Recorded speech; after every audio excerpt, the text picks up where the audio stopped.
My name is Brian Jones. I'm the convener of the forum. The mission of the forum is to provide a public sphere for lectures and discussion of issues at the intersection of religion and society from a progressive perspective. The forum is both interdenominational and interreligious, although we have yet to have a Jew or a Muslim or a Hindu. I think we do have a few Buddhists in our midst, but we all are welcome at the forum. And we hope that whoever walks in the door, it is a welcoming place for them. Sometimes there are events coming up that would be of interest to people in the forum. And I want to, each meeting, open the floor if there are things you would like to announce. Of course, not your garage sale, but, events of community interest related to the interests of this group. Are there any announcements like that?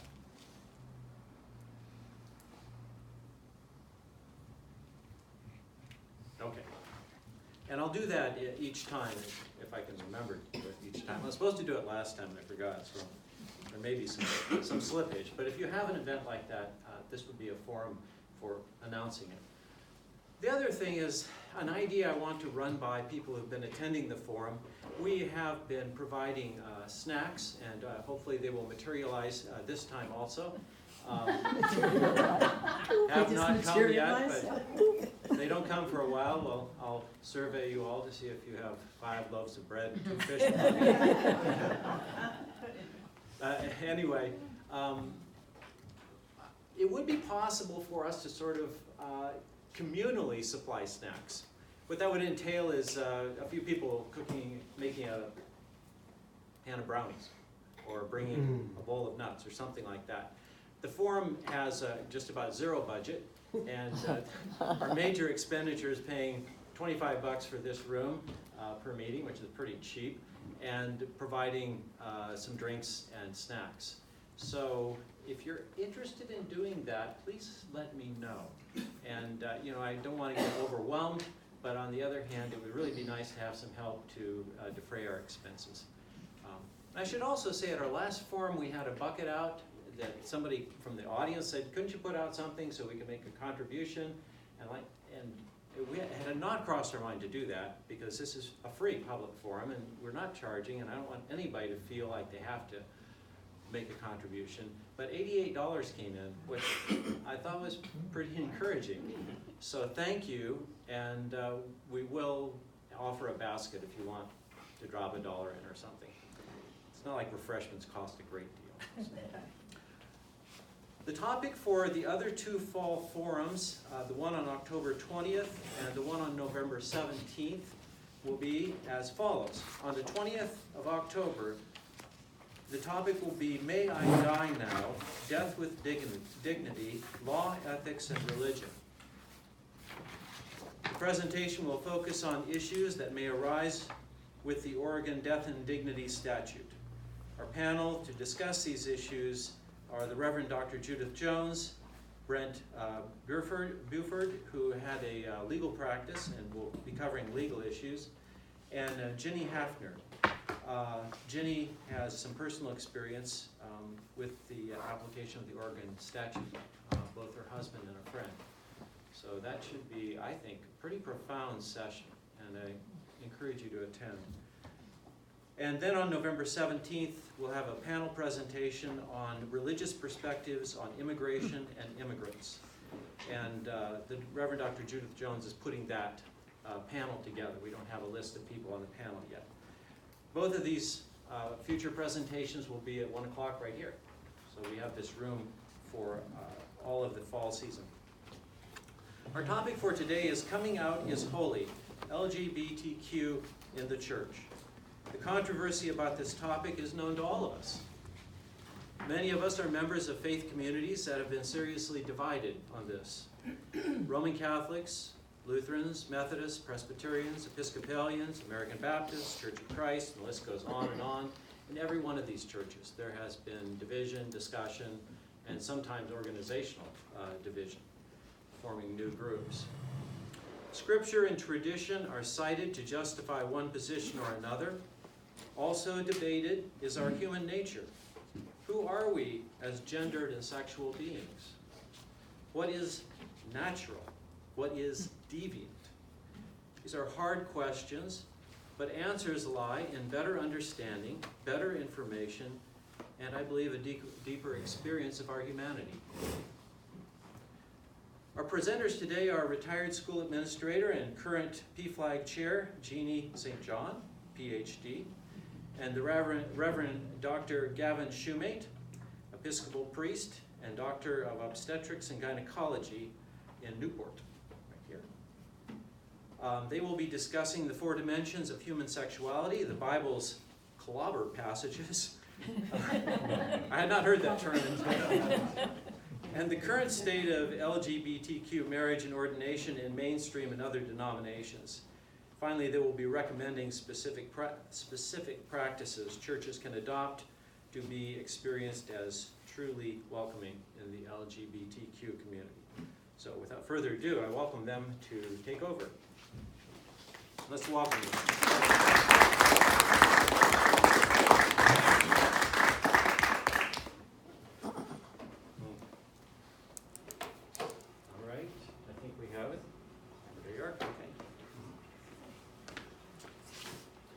Good afternoon. My name is Gavin Shoemate. I am the priest in charge at St. John's Episcopal Church in Toledo.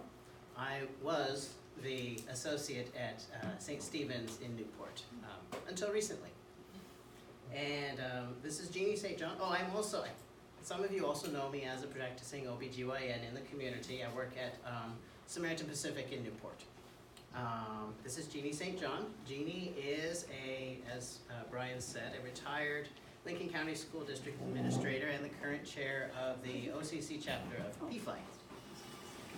Today we'll be discussing coming out as holy, LGBTQ in the church. Can you hear me in the back? Is it? The purpose of our conversation today is to introduce and begin to address the question, what do we as people of faith need to know to be compassionate allies to the often marginalized, bullied, and abused members of gender identity or sexual orientation minorities? Fundamentalist concerns over recruitment to the gay lifestyle are laughable. LGBTQ is a club that no one chooses to join. Nobody wakes up that morning and says, I think today I'll join a persecuted minority just to make my life more difficult.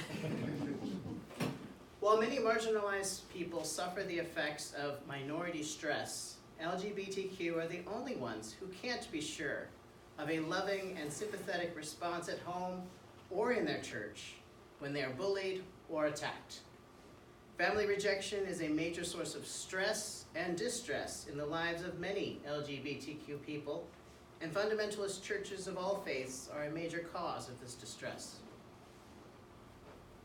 As part of our conversation, we will cover the 4 dimensions of human sexuality. We will briefly uncover a few of the Bible's clobber texts. We will discuss the current state of LGBTQ marriage and ordination in some of the major Christian denominations.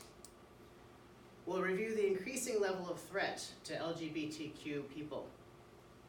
And we'll discuss and review some specific practices that churches can adopt to be truly welcoming to the LGBTQ community.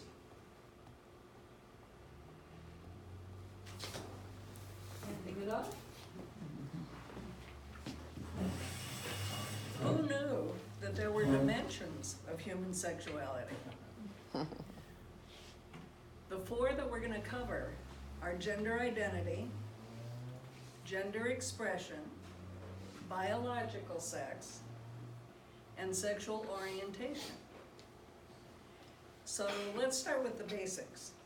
All we learned in school was very basic understanding of biological sex. The rest was mysterious and wrong. Rather than real information, historically, we've operated on ignorance and fear, regarding the differences in gender identity and sexual orientation. LGBT people are a small minority, interestingly, about the same proportion as left-handers. And neither of them have any choice in the matter. PFLAG has been teaching these 4 dimensions of sexuality in LGBT and Trans 101 workshops for students and teachers and churches and businesses and government agencies and community groups. Everyone who owns a body needs this basic information. What we never knew and didn't understand, we couldn't explain. But now that we know better, we can do better. And this is the model that we love to use to teach the 4 dimensions. It's simple. It's the gender-bred person. And we'll just start with the basic image and terminology, and then talk in more detail about each of the dimensions. Gender identity is in the brain. That's the piece of us that knows who we are and whether we're male or female.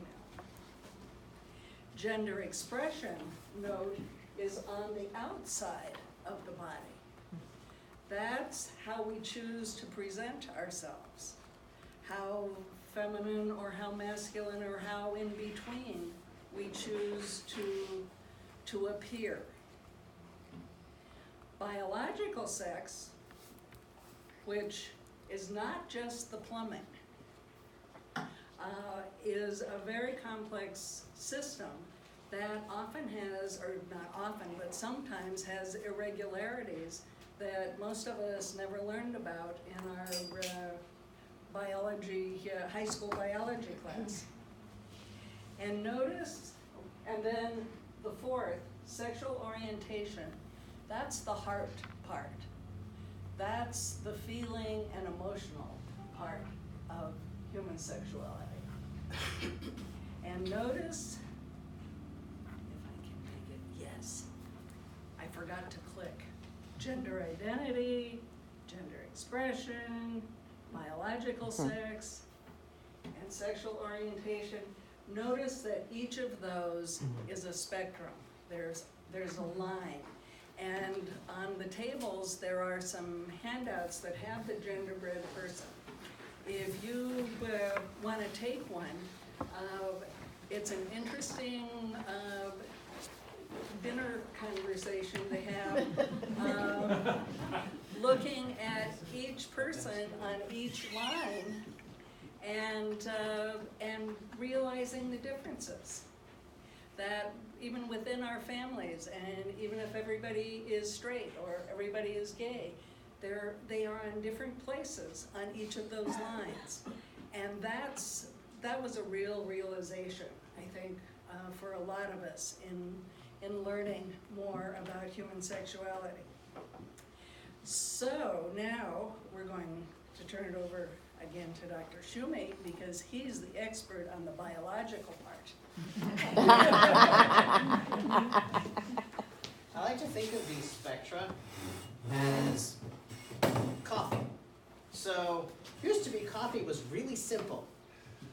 You had a cup of coffee, you either put sugar in it or you didn't, and you put cream in it or you didn't. And if you were really special, you put sugar and cream in it.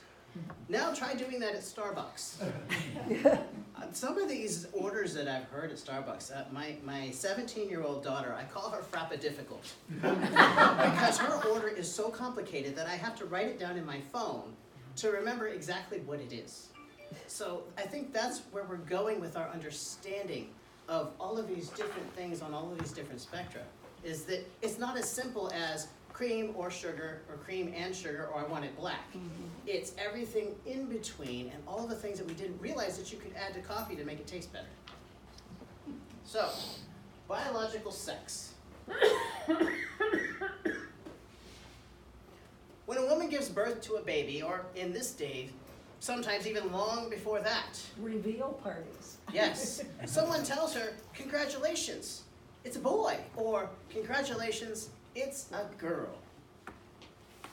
This is biological sex in its very, very simplest form, also known as anatomical sex or physical sex. It refers to primary sexual characteristics like chromosomes, your X's or Y's, your hormones, estrogen, testosterone, your gonads, your ovaries, your testes, and your genitals, which is, all of that stuff there. The internal genitals, you've got the uterus, the fallopian tubes, you've got the vagina, or the prostate, and the seminal vesicles.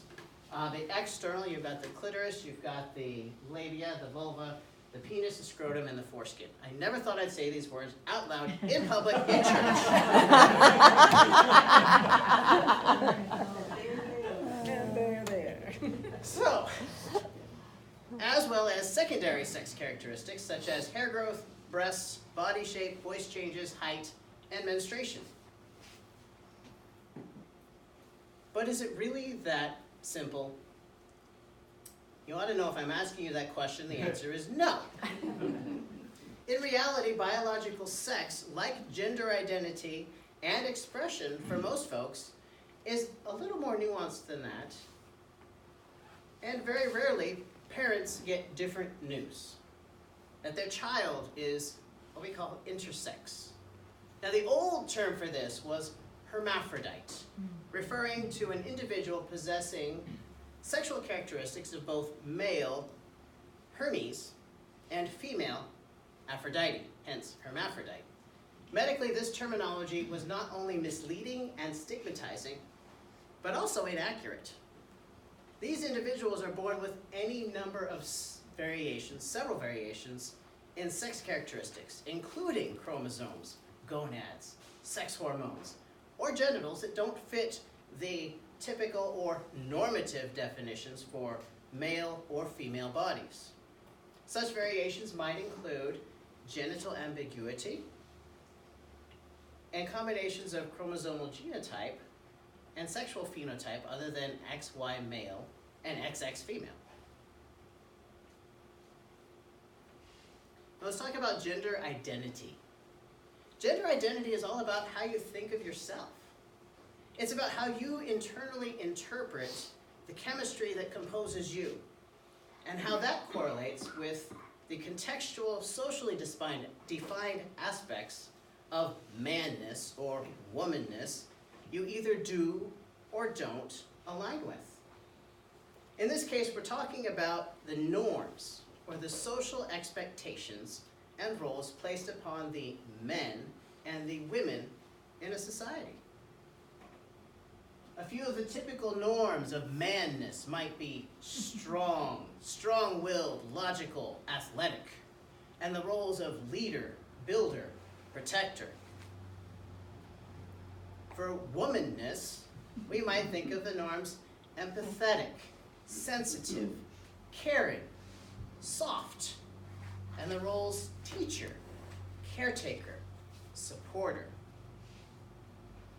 Now some folks identify with neither manness or womanness, but a third gender altogether, or anywhere on that spectrum.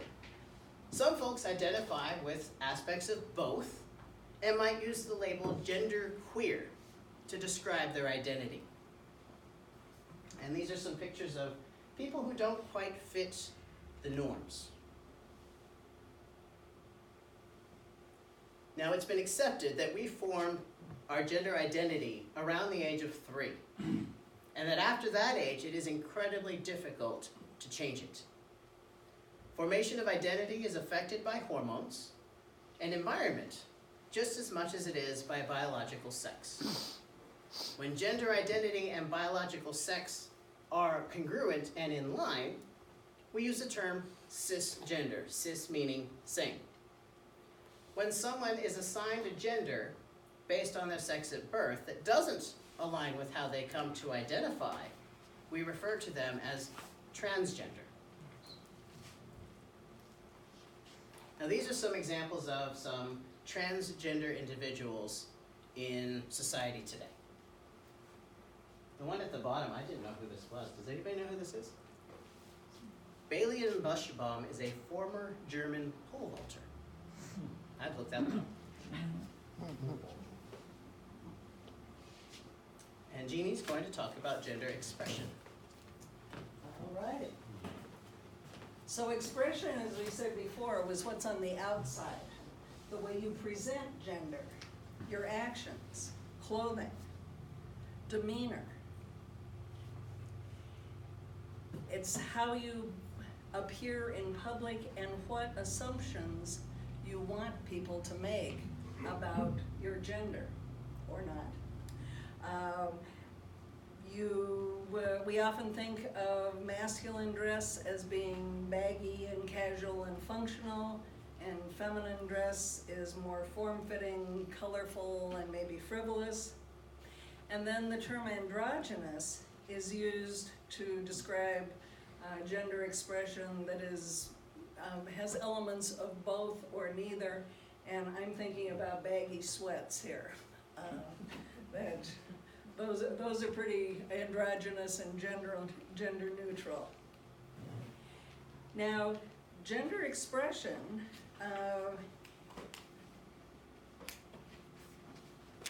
we've got feminine models and masculine models and more androgynous.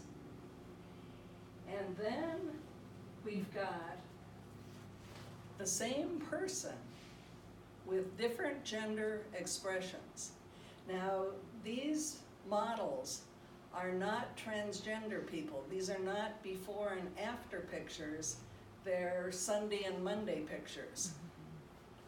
They're people who choose to present themselves differently, as in different gender expressions, as part of their regular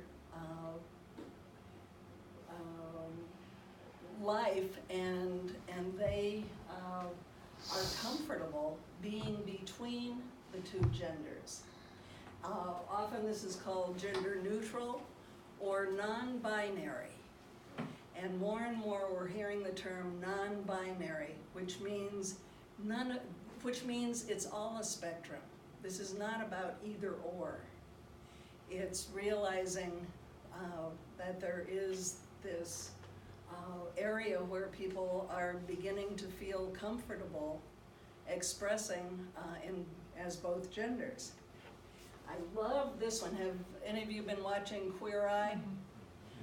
The 5 new queer guys recently won an award, an Emmy thing on the red carpet. And they're all gay, and they have very different gender expressions. Love the flamboyant cape, and then the 3 guys in the middle are kind of traditional and tuxes, and then John on the end has on a dress of sheer top, a slit skirt, and high-heeled boots. Now, that is an array of gender expression. One of the things I laughed about, I've been working for years with the LGBT kids at Newport High, and a few years ago, one of them said, I didn't know that, there are frilly girls and flannel girls, but you can't tell whether they're gay or straight. And so there's that freedom to express oneself and one's gender without regard to the other elements like sexual orientation. So gender expression is the problem. That's what gets kids labeled as gay or trans. It's how they appear. It's the impression of their being within the norm of gender expression. Boys who like pink or play with dolls makes people nervous. A girl who likes to play football, that's kind of outside the norm. And when kids are bullied, it's usually about gender expression. It's how they appear and the assumptions that people make about that. And for the record, 6-year-olds hardly ever know their sexual orientation. They don't know who they're gonna be attracted to when they get to that stage. So labeling 6-year-old boys as gay is a disservice and they ought to stop. So don't be fooled by the stereotypes. We need to keep our minds open on that. Now, sexual orientation is that physical and emotional attraction to the same or different genders. And it's about who you are attracted to, and it's the heart part. Many gays and lesbians are aware that their sexual orientation is not in the majority by the time of adolescence. And today, teens have a huge amount of information available, and they can see happy and successful adults who share their sexual orientation. They are not alone, as they were in previous generations. Yes. On a personal note, some of us were surprised to discover our sexual orientation was different from what we had assumed. Growing up in small towns in the 40s and 50s, there were no visible LGBT adults because most of them lived in tightly secret closets with very few friends and without partners. If they were teachers, they moved every 2 years because single teachers did not get tenure. Those of us who were lucky just got married and settled into what we thought was normal. Being gay did not occur to some of us until much later, when we were free to fall in love for the first time with rockets and rainbows and chemistry. But that time lag made all the difference in my experience of life. Kay and I escaped the discrimination and rejection that most LGBT people in our generation experienced at home, in school, at work, and at church. So what do we mean by sexual orientation? Sexual attraction, often called chemistry. It's the physical experience of attraction, although it has been known to affect the brain as well. If you're always attracted to the opposite sex, you're straight. If you're attracted to both sexes, you're bisexual. And if you're always attracted to the same sex, you're gay or lesbian. Now, these days, young people are studying and exploring sexuality intensively and have distinguished many variations of gender and sexual orientation. The latest list of LGBT definitions is daunting and available online. An example, this is like the coffee order. An example is a Newport High student who described herself as gender non-conforming, a demisexual, pansexual. Sounds like a specialty coffee order, but it's the result of kids knowing themselves and having the vocabulary to describe subtleties and the varieties of human sexuality that have not been experienced or explored before in Western culture. Other cultures have a far more subtle understanding of sexuality. In Western cultures, we're opening doors that have not been explored before. Remember, it's not a choice, it's biologically determined, and some people are not physically attracted to anyone. They're called asexual. The attraction is separate from sexual behavior. And you can change your behavior but you don't change the attraction. That's the innate part. It's not a choice, it's not a lifestyle. And trying to change behavior is what the conversion therapy is all about. And in many fundamentalist circles, kids, when they identify as LGBT, are sent away to conversion therapy programs to have their behavior changed.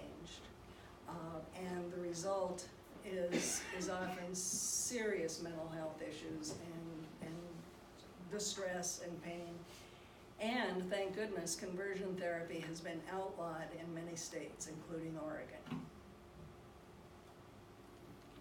Then there's sexual attraction, and then there's romantic attraction. And that's, it's nice, and relationships tend to work a whole lot better if both romantic and sexual attraction are focused on the same person. But these are separate, and we often hear about people having romantic, emotional relationships that are not physical, that are asexual, but have this emotional relationship. So that's how this is pulled out. And it's the real connection on an emotional and physical or spiritual level, separate from the physical or chemistry attraction. So let's put it all together. All right, let's put together everything that we've learned so far. It will not be a test later. First, gender identity. So these four aspects: gender identity, gender expression, biological sex, and sexual orientation are four things that are independent of one another. A person's sexual orientation does not determine their gender expression. Just because I'm a gay man or a straight woman doesn't mean that I'm feminine.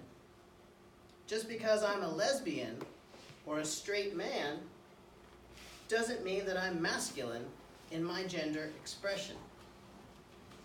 Now, gender expression is not determined by gender identity. I can identify as male or female, or neither one, and express myself either masculinely, femininely, neither, or any combination on any given day. It could change tomorrow. That's what we call gender fluidity.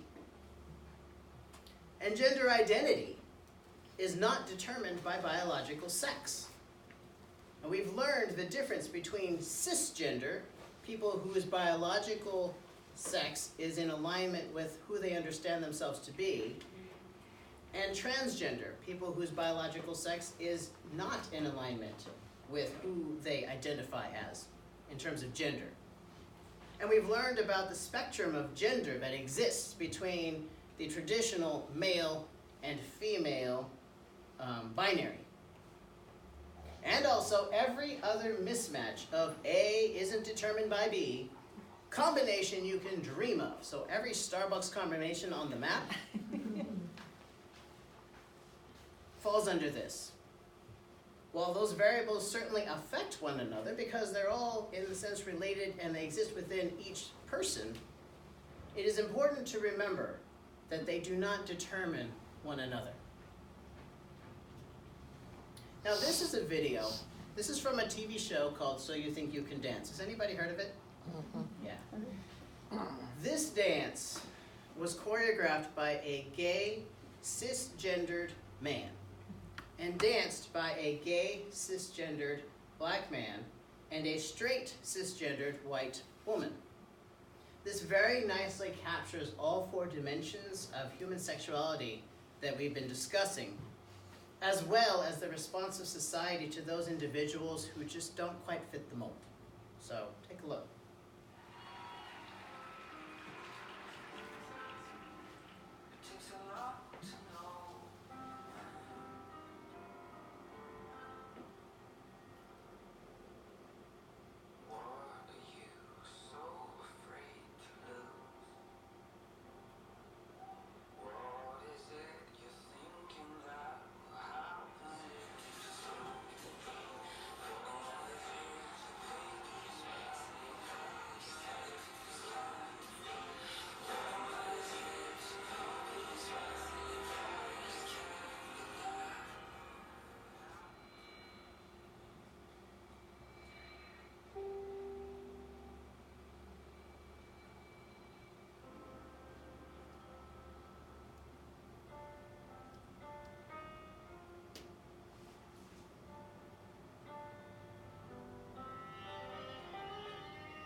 So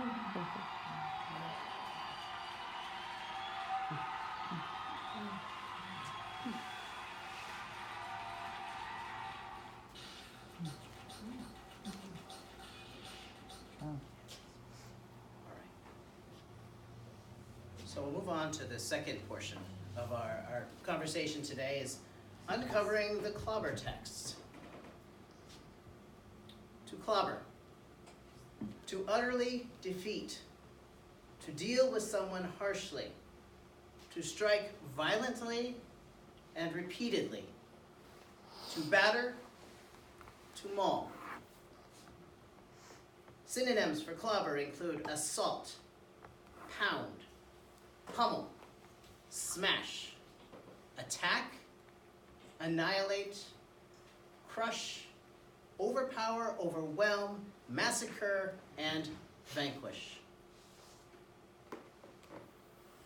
Also known as the text of terror. These selected passages in the Bible have been used to advocate a negative and prohibitive stance on homoerotic behavior as it was understood within the social context of antiquity. This is then carried forward and applied to homosexuality as it is understood in our more modern context. But in reality, this reflects nothing on the lives of lesbian, gay, bisexual, and transgender people we encounter today. Now, I'm sure the good Drs. Jones over here will correct me if I'm wrong, but I do not believe that the word homosexual occurs anywhere in ancient Greek or Hebrew biblical manuscripts.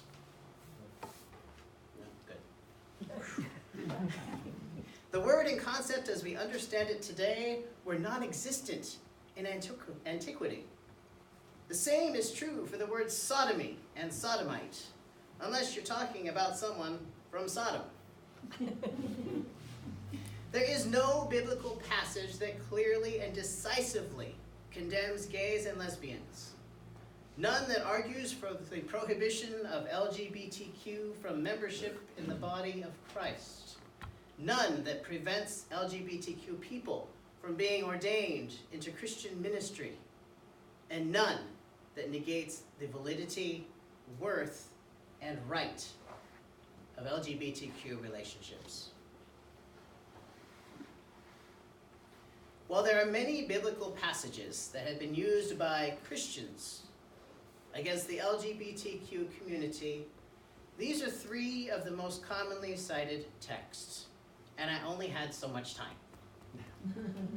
It is important to recognize that the Bible is not a contract. It is not a set of instructions, and it is not a rule book for how to be a Christian in its entirety. It is instead a widely varying collection of poetry, history, proverbs, moral directives, parables, letters, and wondrous visions. Not everything in the Bible is a commandment, and Christians cannot take any small section of the Bible, lift it out of context, and still hope to gain a clear understanding of what it really means. Now, one of the things we talk about in the Episcopal Church, and one of the things that I love, is that we take the Bible seriously, but not literally. This is because we believe that the Bible is the inspired Word of God, but we don't take it word for word as a literal translation.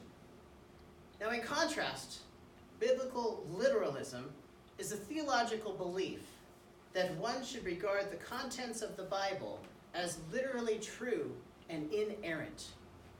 Problems with this approach would include reliance on numerous problems with biblical translations over the centuries. What we see today is not what was written literally back then, because nobody spoke English back then. This has been translated over and over and over and over and over again, and copied over and over and over and over again. And if you've ever copied something down by hand, way before we had computers and everything else, and then you look back and say, oh, I forgot a word. Can you imagine that propagated over thousands of years? Lack of understanding and application of cultural context. We're not living in ancient Egypt anymore. or ancient Israel anymore. We're not living in Canaan anymore. Cherry picking which passages are to be taken literally and which to take metaphorically. What works for you?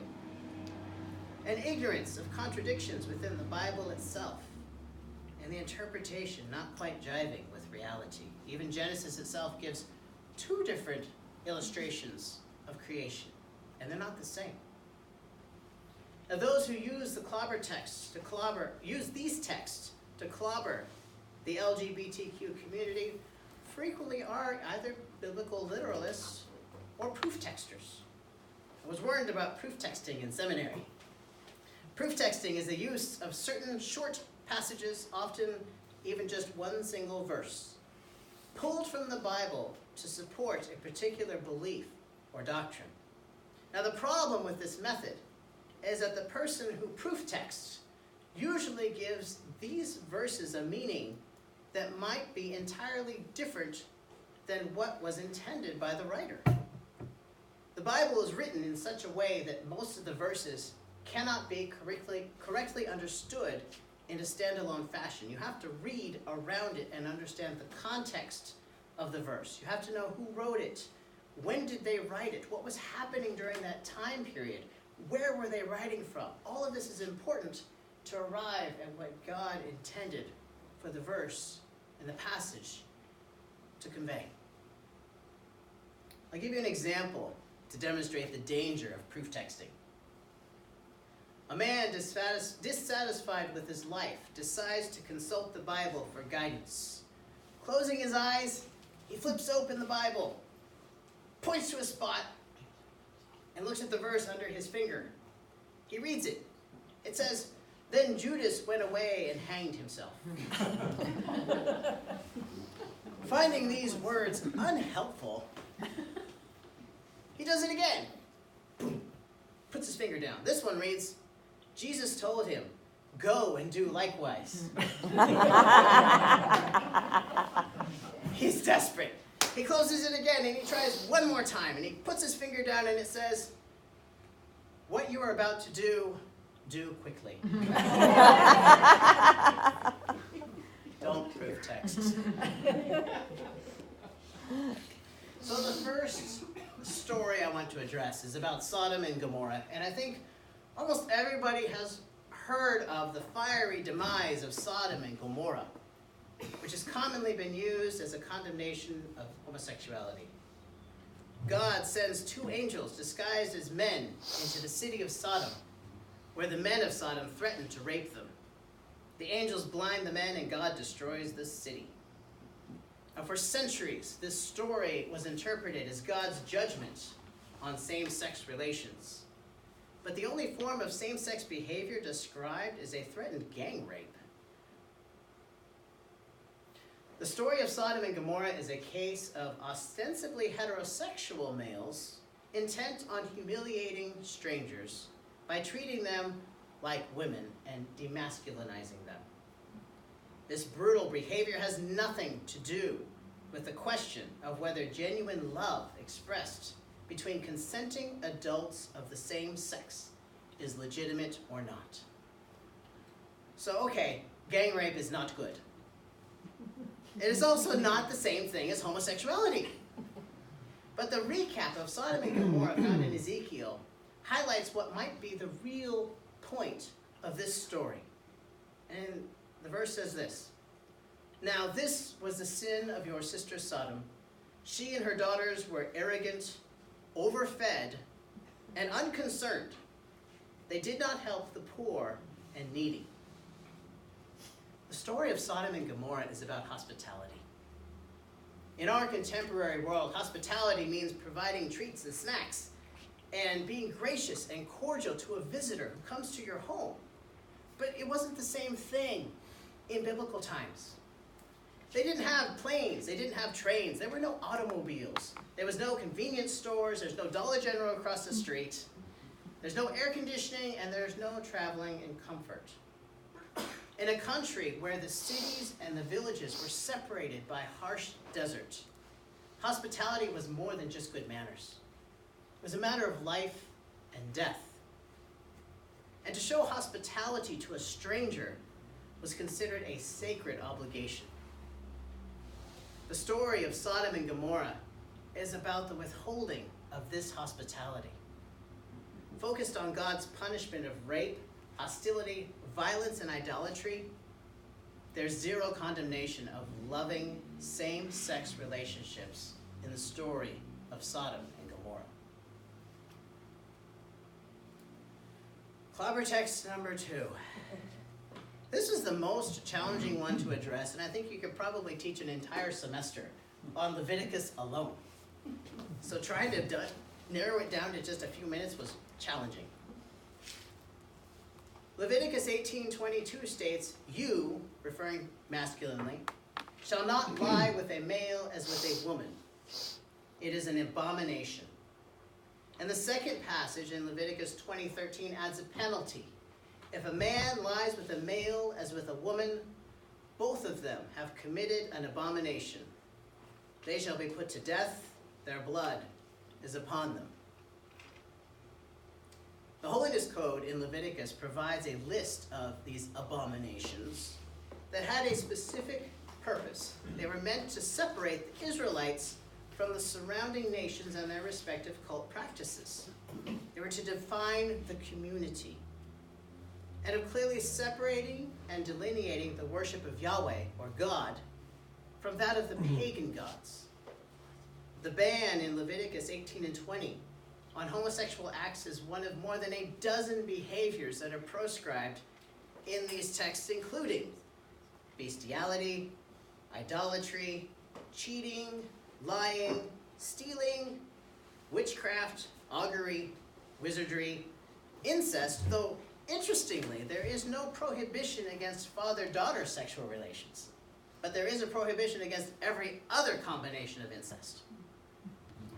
Adultery, sexual relations with a woman who is menstruating, breeding different kinds of animals, wearing 2 kinds of thread in a garment. So anybody wearing cotton polyester in here? Planting Is that 2 punishable by death? It is. Planting 2 kinds of seed in a field. Or tattoos. Anybody got a tattoo? We're doomed. These laws were concerned with maintaining purity, or more importantly, avoiding impurity. Purity is wholeness, and British anthropologist Mary Douglas describes that purity demands 2 things. First, that every individual should be a whole unto itself, a complete and self-contained specimen of its kind. And second, there should be no mixing of kinds. You can't put A and B together. That's why menstruating women or women in childbirth were unclean. Not because they were hygienically dirty, but because she was losing something that belonged to her wholeness, which made her less whole or impure. Mixing 2 kinds of fabric, planting 2 seeds in the same field, mixing species of animals. This brings about confusion because you're blending 2 wholes, and it's therefore unclean and prohibited. Very binary. It was very binary. Bestiality was also prohibited because of the confusion that results in trying to mix 2 complete but unrelated kinds together. They specifically prohibit homoeroticism. And scholars are divided whether these verses refer to sexual acts performed as religious cultic acts by surrounding pagan nations, or other forms of cultic or temple prostitution common in the ancient Near East. Now, from a purity standpoint, sex was understood as being between a naturally dominant partner, I'm going to get myself in trouble here, a naturally dominant partner, the male, and a naturally passive partner, or the female. Now, one man, in this prohibition, one man was seen as assuming the role of a woman or a passive partner in receiving, and in doing so was mixing male and female within himself, making him impure. Now, from a patriarchy standpoint, Israel hierarchy considered the male gender as being made in the image of God and therefore superior. while the female gender was intrinsically inferior to the men and more prone to impurity. It was therefore considered an affront to God for a man to give up his position as the man. He was degrading both God and himself, and his partner was equally guilty because he participated in the act of degrading another superior male. That's why both of them, rather than just one of them, the one assuming the female role, were both to be put to death. The other thing to remember is that women had really not much status at this time, if any. They were the property of the husband, the man. Just as much as he owned his children, his land, his slaves, his livestock. This highlights the degraded status of women to the extent that they were viewed not as people, but as property. So for a man to take his superior role and assume the role of property, it gives you a better idea of how detestable this was. But put simply, while Leviticus does address homosexual acts, it does not do so with what we have today in mind. That was a short version. Romans 1:24 through 27 is a classic example of what we call proof texting, or lifting out of context. These verses have been used to support a position against homosexuality without regard for their original context or the original intent of the writer. Now, historical context is important, like we talked about before. We need to know, when was this written, by whom, for what purpose, to whom, and what was going on at the time. Paul wrote Romans as a Jewish Pharisee. Now, a Pharisee was someone that was really expert in the law. He knew it backwards, forwards, and upside down. So the emphasis on the purity we just talked about in Leviticus, that would be central to his thinking. And we have to consider the Greco-Roman society in which he lived. The context of Romans 1 is a pagan worship of false gods. In particular, a goddess called Sybil, whose worship included the self-castration of priests, cultic sexual practices, and temple prostitution. The idolatry that he so carefully describes in Romans 1 is directly related to Paul's life experience and what he knew was happening in Rome at the time. This is what he was competing with, so to speak. The pagan sexual worship of the fertility goddess Sybil, which was rampant in ancient Tarsus, which is where Paul was writing from. And Paul's personal experience as a soul-winning street preacher in ancient Phrygia 10 years before he wrote Romans impacted what he was writing in Romans 1. His goal was not to condemn homosexuality as we understand it today. Loving same-sex relationships were not on Paul's radar, because homosexuality, as we know it, was not understood in Paul's time. His goal in chapter 1 was to indict and condemn Gentiles for the sin of idolatry. Then he goes on in chapter 2 to condemn the Jews. He sets them up in chapter 1 and says, yeah, look what they're doing. Look what these Gentiles are doing. And the Jews are going, yeah, they're wrong. And then he comes in chapter 2 and he says, therefore you have no excuse, whoever you are, when you judge others. For in passing judgment on another you condemn yourself, because you, the judge, are doing the very same things. And they're going, wait a minute. I thought we were talking about them. Now you're talking about me. And then his ultimate intention is summed up in chapter 3, when he says, all have sinned and fall short of the glory of God, and are justified freely by his grace through the redemption that came by Christ Jesus. Paul intended to assert the need of all people to experience salvation by the gospel message and the availability of that gospel to all, Gentile or Jew, male, female, slave, free. That was his point. He wasn't trying to condemn homosexuality. So are there positive examples, now that we've gone through all these bobber texts, and I'm sweating, are there positive examples of loving same-sex relationships in the Bible? And the short answer is yes. Ruth and Naomi. When Ruth clings to Naomi in Ruth chapter 1, verse 14, the Hebrew word used means to cling or to cleave. This is the same word that they use in Genesis when a husband and wife cleave to each other. It describes a deep bond of love and affection between Naomi and Ruth. David and Jonathan. In 1 Samuel 18, the soul of Jonathan was bound to the soul of David, and Jonathan loved him as his own soul. Jonathan stripped himself of the robe that he was wearing and gave it to David, and his armor, and even his sword, and his bow, and his belt. Now, what about non-binary gender? We're talking about gender fluidity today. The short answer is yes, the Ethiopian eunuch. The eunuch in Acts 8 is just one of many biblical characters who lives in a space of non-binary gender. Everybody know what a eunuch is? A man who's been castrated? Yeah. He's not a man anymore, but he's not a woman either. He's not exactly one or the other. Now finally, what does Jesus have to say about LGBTQ? Nothing. Not once did Jesus condemn LGBTQ people or same-sex relationships. Rather, Jesus encouraged us to love our neighbor. This back to you. Back to you.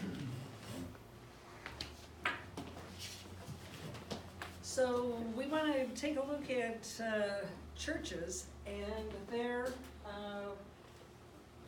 current state regarding marriage, ordination, and then we want to talk a little about the increasing threat because times have changed in the last 2 years. Major religions, there are some that sanction same-sex marriage and some that strongly prohibit it. These are the churches at this time that prohibit same-sex marriage, ordination of LGBT people. Notice that there's 2 asterisks with the United Methodist Church at the bottom because they are the denomination that is currently struggling and working with this issue. One of the problems with the United Methodist Church is that it's international. The Lutheran and Presbyterian and Episcopal churches are national organizations, but the Methodist Church has its votes along international lines, and there are many churches in South America and in Africa who are very, very strongly opposed. So the Methodists are working it out and trying to save the denomination. There are regions of the church, and the Northwest region of the United Methodist Church is very progressive. And our own Toledo United Methodist has a gay pastor who is living in the parsonage with his fiancée, and there are 2 retired gay pastors who are attending and active in that church. So we give the local Methodists a lot of credit and appreciate the support that they have provided. Along with, I hope you will all find copies of the Welcoming Churches folders that are available. We now have 10 welcoming churches in Lincoln County. When PFLAG started 10 years ago, there was 1, and we have helped some other churches move in that direction. These are the churches at the moment that sanction same-sex marriage, and for the most part are the ones who also have LGBT pastors and are free to ordain LGBT people. And then there's what's been happening in the last 2 years. And one of the reasons we want to bring this kind of presentation to a broader public is I think a lot of people are not aware of how dangerous it has become. So this slide is intentionally busy because The current administration has been very busy. This is everything that the Trump administration has done against the LGBTQ community within the first year of being in office. Some of the highlights, the Department of Justice has refused to defend the rights of transgender people, including withdrawal of a 2016 guidance explaining how schools must protect transgender students under the Title IX law. I see some teachers out there, so you know what I'm talking about. DOJ has declined to appeal the nationwide preliminary court order temporarily halting enforcement of the Affordable Care Act's non-discrimination protections for transgender people. I see some healthcare people. You know what I'm talking about. They filed a legal brief that argues that the 1964 Civil Rights Act does not prohibit discrimination based on sexual orientation or gender identity. They filed a legal brief with the Supreme Court arguing for a constitutional right for businesses to discriminate on the basis of sexual orientation and gender identity. They've released a memo instructing their attorneys to take the legal position that federal law does not protect transgender workers from discrimination.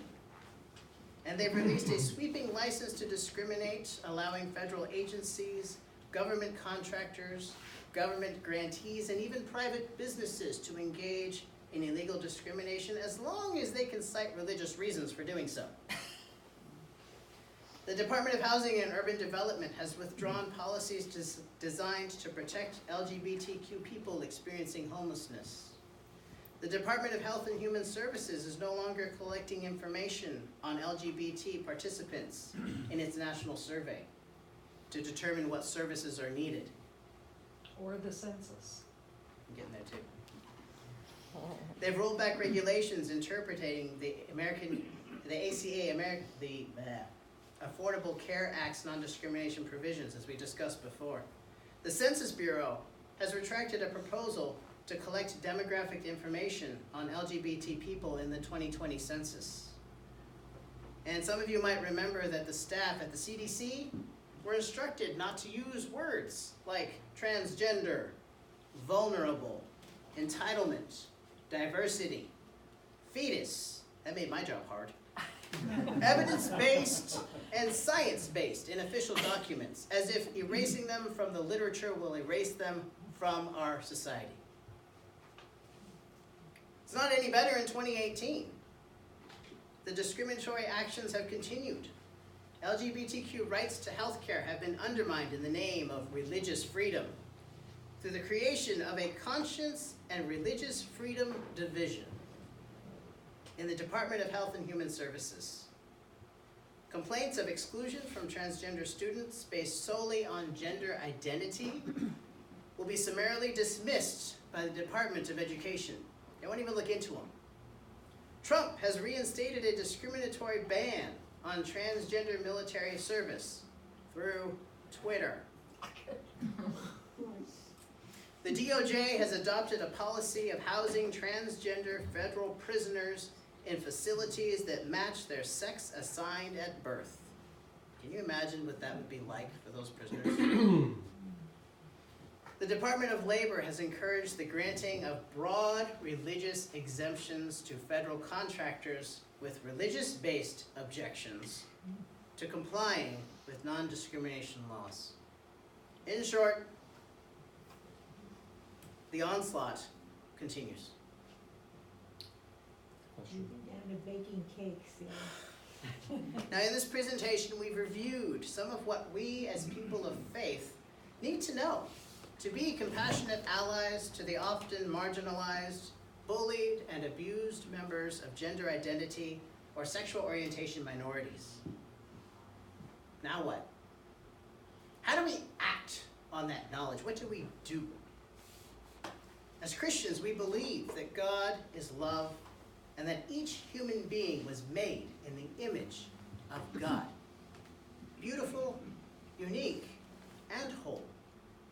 We also believe that we as Christians are called to love and to follow the example that Jesus set. What would that look like to live that out in our churches? What would it mean spiritually to LGBTQ individuals who have been historically, or not so historically, ostracized and condemned by the Christian community, to be out and openly accepted and loved and welcomed as children of God within that same Christian community? In 2014, this is another, it's a follow-up to a TED Talk. This is a woman, Morgana Bailey, who made the biggest announcement of her life from a TED stage. She came out, and while this doesn't specifically address the question of coming out and being accepted in a religious context or within a church, I'd encourage you to take this and try to imagine how it might translate to LGBTQ individuals within our congregations.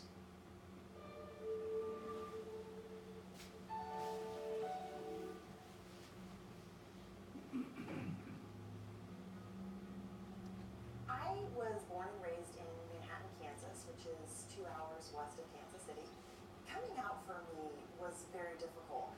For many years I kept this hidden. I can lift it up. Even though I thought I was open-minded, I realized I had a lot of internalized homophobia myself. Does that help? And so I was essentially living a hidden lie in my own life. There you go. I'd actually become socially reclusive in many ways, and so afraid to even get to know people because I thought that I was fine, but in reality I was not. So I was reading in June of 2014 the Advocate magazine, and there was a statistic about lesbian, gay, and bisexual people living in highly anti-gay communities compared to accepting communities had a 12-year reduced life expectancy. And it was that moment I really realized, not only was I killing myself essentially, I was not doing anything within my community to help further the cause of gay rights. I'd been hiding for so long. I knew there would need to be something like ripping off the Band-Aid sort of situation to force me to come out. Hiding is a progressive habit. And once you start hiding, it becomes harder and harder to step forward and speak out. What have I been hiding for 16 years? I am a lesbian.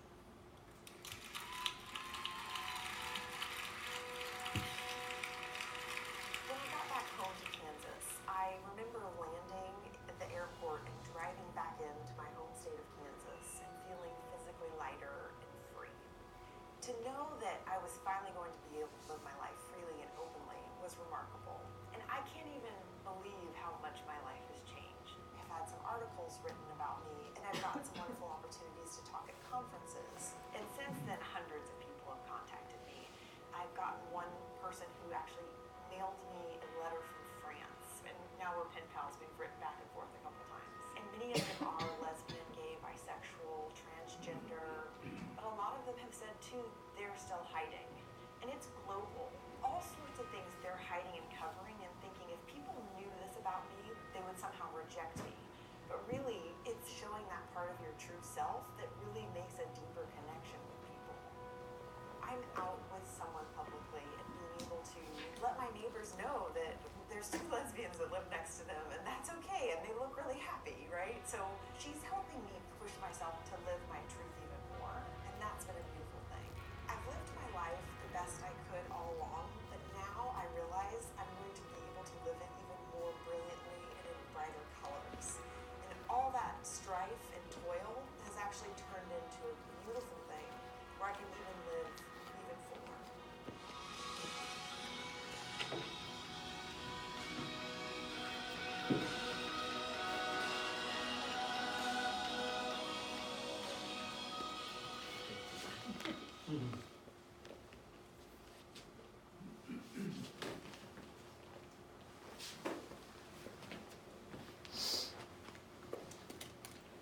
So Gavin asked, what would it mean spiritually to be out and accepted? It could mean everything. What it looked like in 1990 at St. Luke's when my wife and I appeared one Sunday was an open-hearted, open-minded, open arms welcome. It meant invitations to dinner, introductions by church members to their gay and straight friends, inclusion in church gatherings, committees, kitchen duty, newsletter editing. For Kay, it meant the church garden and being the church photographer. It meant being able to use our gifts in the service of our faith. The most important thing it meant was that on Sunday mornings, we did not have to pretend. The rest of the week, working for the school district, both of us, we were private, discreet, and fearful that gossip about our relationship would interfere with our work in all 18 schools in the district. But on Sunday mornings, we were accepted as we were. A longtime couple whose love was respected and honored with anniversary blessings. We had one place in the county where we could be ourselves, where we didn't have to be cautious to make sure that no one saw us holding hands. We had a church family that loved us, and because of us, learned more about LGBT issues over time. We chose the title Coming Out as Holy because holiness is being authentic. It creates integration and wholeness. It overcomes the distress and disintegration of hiding, of sharing only a part of yourself with others. Early on, St. Luke's voted to become an officially welcoming church, to come out of the closet about their welcoming practices, as well as their beliefs. Last summer, they even began flying a rainbow flag during church services.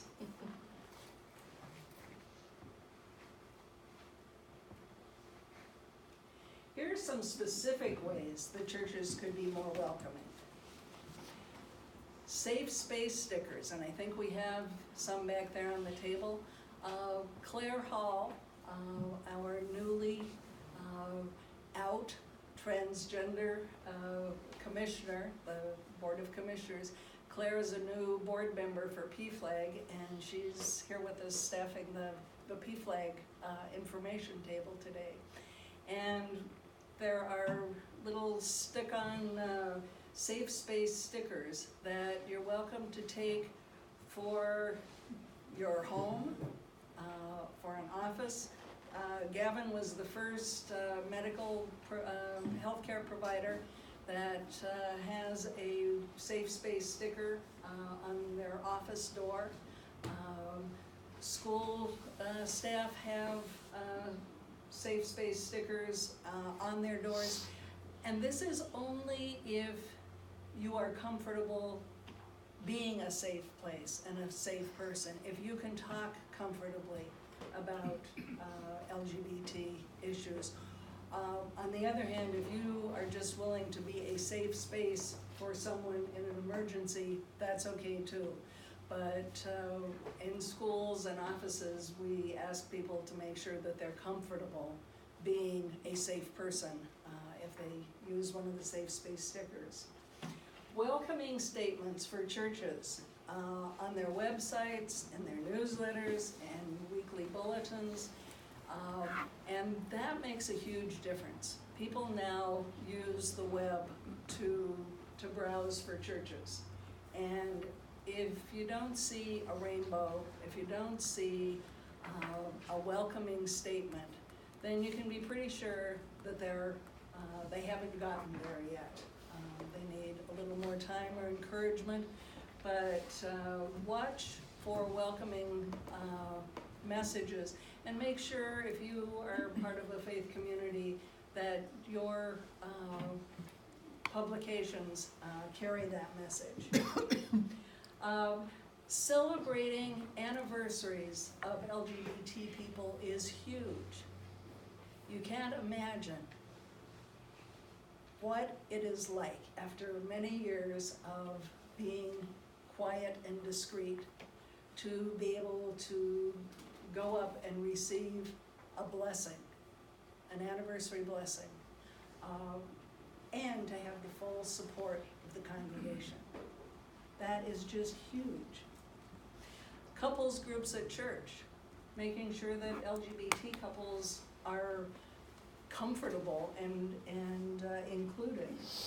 Pastoral counseling for LGBT requires some special training and some sensitivity. And that's an important part of what churches can do. Churches often have either special services or prayers or ways of acknowledging like Matthew Shepard Day, World AIDS Day. There's a Trans Day of Remembrance in November. There are occasions during the year that are very special to the LGBT community, and when churches acknowledge those, that is welcoming. If you have a teen group, and that's becoming more rare, but if you have teens in your faith community, make sure that if there are LGBT kids, that they are really part of the community and are being included. And one of the things that churches can do is participate with PFLAG. PFLAG is a support, education, and advocacy group for the LGBT community and their allies. I am delighted that St. Luke's and St. Stephen's have been active participants and supporters. PFLAG has met at St. Stephen's for the 10 years of its existence. It's been a mission, a ministry of St. Luke's all these years. And our churches, along with the other welcoming churches, have really made a commitment to serving the LGBT community and reaching out. And when in doubt, just follow Jesus' teachings. Love God with all our hearts, our minds, our souls, and loving our neighbors. What did I do? There it is. Welcome all. Respect the dignity of every human being. Do justice and love kindness. Or, as Jesus said, love one another.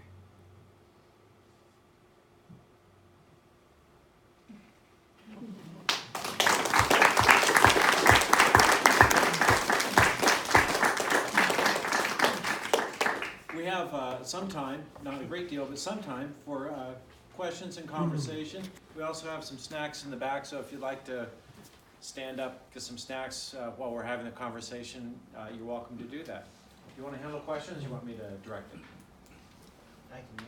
You want to do it? Okay. We'll let again. No, you want me to? Okay. Are there questions or comments? Or yes. I have a high school friend who committed suicide a few years back, and the people that she associated with, myself and a few of our friends, we kind of came to the conclusion, nothing significant because we didn't know, but we kind of guessed that she was probably gay or lesbian, and was married, had children, but she suffered terribly from depression. And she finally, just committed suicide at one point. And it was, I look at that, and she grew up in the Catholic Church, and I look at that and I think, if she had that opportunity to be able to be herself back in the 50s and 60s, which of course is not and weren't, then, she could have lived a more settled life. But we don't know that. We don't know if that was the problem with her. But just by the way that she presented herself, as Jean was saying, you know, you dress accordingly to how you want to present yourself. We just kind of guessed, but we wish we'd known. You know, we wish we'd known more about her, so that she, but there was no way she could have felt comfortable coming in. It just, everything suggested that she shouldn't do that. She was married, she had a child, she belonged to a particular faith tradition, and growing up Catholic, you know, good Lord, you know, that was foreboding. So you know, that was something that has always sat on my mind, you know, that quite possibly Jan could have, her life might have been different, but that's the way it turned out.